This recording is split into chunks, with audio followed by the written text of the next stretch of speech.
Welcome back to another Explore Like a Pirate YouTube channel crew question Q&A. This one comes from Chris. His Twitter handle is at Mr. spelled out Danes, and his website is Mr. is just mrdanes.com. Check it out.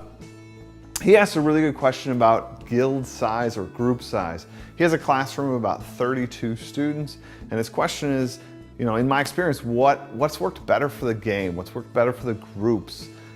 Is it small, agile groups that can be a little, more responsive to the needs of the classroom and as the students inside the group?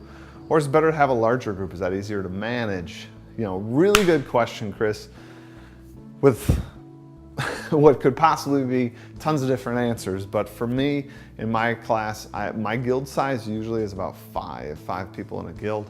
I've gone as high as 6 or 7. I've gone as low as 3. They all work, and there's bonuses to both. I'm going to really encourage you to think about your game design. What would be better for the game itself? Some games, it'd be really cool. Maybe you just have 2 large groups. Maybe you have 16 and 16, and that could be really interesting. And you could do a lot of game mechanics with that. But then also, if really you want these groups to be like working teams where these people support each other, help each other out, I would go with the smaller groups, even if it means you're going to have, 7 groups or something like that. I think that's better. One thing I definitely want to suggest is keeping your groups for a longer period of time. My guilds stay for almost the entire quarter. I usually change my guilds only about 5 times a year, so that's pretty close to a full quarter that they are in their groups or their guilds. And I think that really gives the kids time to develop as a group, learn each other's talents, and play to those strengths in the groups. Now, I know some teachers are like, oh no, kids need to move around. You can still do that. So think of it like those o'clock groups, where you meet with your 1 o'clock group, meet with your 2 o'clock group.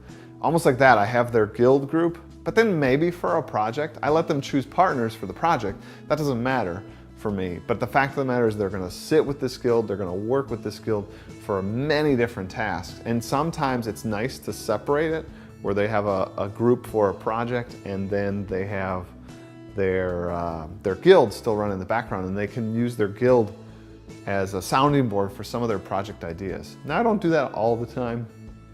A lot of times they do work with their guild on the project itself. But to be honest too, a lot of my projects are individual, and the guild is just, again, another nice sounding board, organizational board that can make sure everyone's on task and gonna complete their work to their best ability. They have somebody they can go to.